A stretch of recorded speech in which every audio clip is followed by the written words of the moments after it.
திருச்சியில் புதிய காவிரி பாலம் கட்டுமான பணிகள் நிறுத்தப்பட்டதால் மணல் தடுப்பு கரைந்து அரசு நிதி வீணடிக்கப்படுவதாக சமூக ஆர்வலர்கள் குற்றம் சாட்டியுள்ளனர். இதுகுறித்து நமது செய்தியாளர் தீபன் வழங்கிய விரிவான தகவல்களை தற்போது பார்க்கலாம். திருச்சியின் முக்கிய அடையாளமாக திகழக்கூடியதுதான் இந்த காவேரி பாலம். இந்த காவேரி பாலம் கடந்த 1976ஆம் ஆண்டு கட்டப்பட்டது. இந்த காவேரி பாலத்தின் முக்கியமே திருச்சியும் ஸ்ரீரங்கத்தையும் இணைக்கக்கூடிய ஒரு முக்கிய வழித்தடமாக பார்க்கப்பட்டு வருகிறது.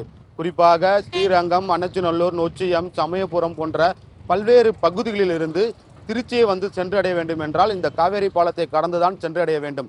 அது மட்டுமல்லாமல் பள்ளி குழந்தைகள், கல்லூரி, அன்றாட கூலி வேலைக்கு செல்லக்கூடியவர்கள், அலுவலக வேலைக்கு செல்லக்கூடிய அனைவருமே இந்த பாலத்தை தான் பயன்படுத்தி வருகிறார்கள். இந்த நிலையில் இந்த பாலம் பல முறை பழுதடைந்து சீரமைக்கப்பட்டது. தற்போது இந்த பாலம் வலுவிழந்து உள்ளதால் புதிதாக காவேரி ஆற்று குறுக்கே ரூபாய் 106 கோடி மதிப்பீட்டில் புதிய பாலம் கட்டுவதற்கான அடிக்கல் நாட்டு விழா கடந்த ஆண்டு ஜூலை மாதம் நடைபெற்றது. இந்த அடிக்கல் நாட்டு விழாவில் தமிழ்நாடு நகராட்சி நிர்வாகத்துறை அமைச்சர் KN நேரு மற்றும் தமிழ்நாடு பள்ளி கல்வித்துறை அமைச்சர் அன்பில் மகேஷ் பொய்யாமொழி, திருச்சி மாவட்ட ஆட்சியர் பிரதீப் குமார் உள்ளிட்ட அரசு அதிகாரிகள் அனைவருமே கலந்து கொண்டார்கள். ஜூலை மாதம் அடிக்கல் நாட்டப்பட்டாலும் இந்த பணிகள் தொடங்காமல் இருந்தது. கடந்த 6 மாதங்களுக்கு பிறகு ஜனவரி மாதம், அதாவது இந்த ஆண்டு ஜனவரி மாதம் தான் இந்த கட்டுமான பணிகள் தொடங்கப்பட்டது. தொடங்கி இந்த காவேரி ஆற்று குறுக்கே தூண்கள் அமைக்கும் பணி தீவிரமாக நடைபெற்று வந்தது. இந்த நிலையில் கடந்த ஜூன் 12ஆம் தேதி மேட்டூரிலிருந்து காவேரி தண்ணீர் டெல்டா மாவட்ட பாசனத்திற்காக தமிழக முதல்வரால் திறக்கப்பட்டது. அந்த தண்ணீர் நாளுக்கு நாள் அதோடைய அளவு அதிகரிப்பதால் காவேரி ஆற்றில் அதிக அளவு நீர்வரத்து தற்போது ஏற்பட்டுள்ளது. இந்த காவேரி ஆற்று வழியாக தான் டெல்டா மாவட்டத்திற்கான பாசனத்திற்கான தண்ணீர் செல்கிறது.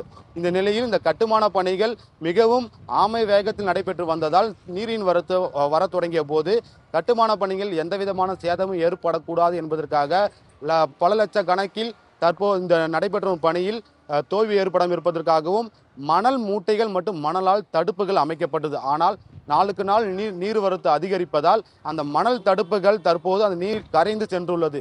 இதனால் நிதி இழப்பு ஏற்பட்டுள்ளதாக சமூக ஆர்வலர்களும் பொதுமக்களும் குற்றச்சாட்டியுள்ளார்கள்.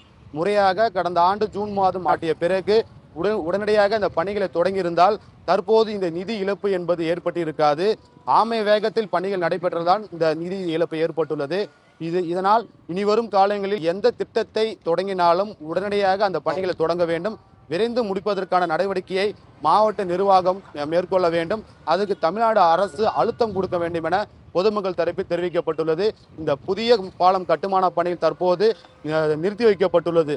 நாளுக்கு நாள் நீர்வரத்து அதிகரிப்பதால் இந்த தற்போது தற்காலிகமாக இந்த கட்டுமான பணிகள் நிறுத்தி வைக்கப்பட்டது. இது குறித்து நாம் நெடுஞ்சாலைத்துறை அதிகாரிடம் கேட்டபோது காவேரியில் நீர்வரத்து அதிகரிக்கும் போது பணிகள் நடைபெற வேண்டும் என்பதற்காக தான் அந்த மணல் தடுப்புகள் அமைக்கப்பட்டது. ஆனால் நாளுக்கு நாள் நீர்வரத்து அதிகரிப்பதால் தற்போது மணல் தடுப்புகள் அந்த நீரில் அடித்து செல்லப்பட்டுள்ளதால் தற்காலிகமாக பணிகள் நிறுத்தி வைக்கப்பட்டது. மேலும் இந்த நீர் வரத்து குறைந்து இந்த பகுதியில் கூடிய நீர் முற்றிலுமாக வற்றினால் மட்டுமே பணிகள் மேற்கொள்ள முடியும் என அவர் தரப்பில் தெரிவிக்கப்பட்டுள்ளது. திருச்சியிலிருந்து ஒளிப்பதிவாளர் மணிகண்டனுடன் செய்தியாளர் தீபன்.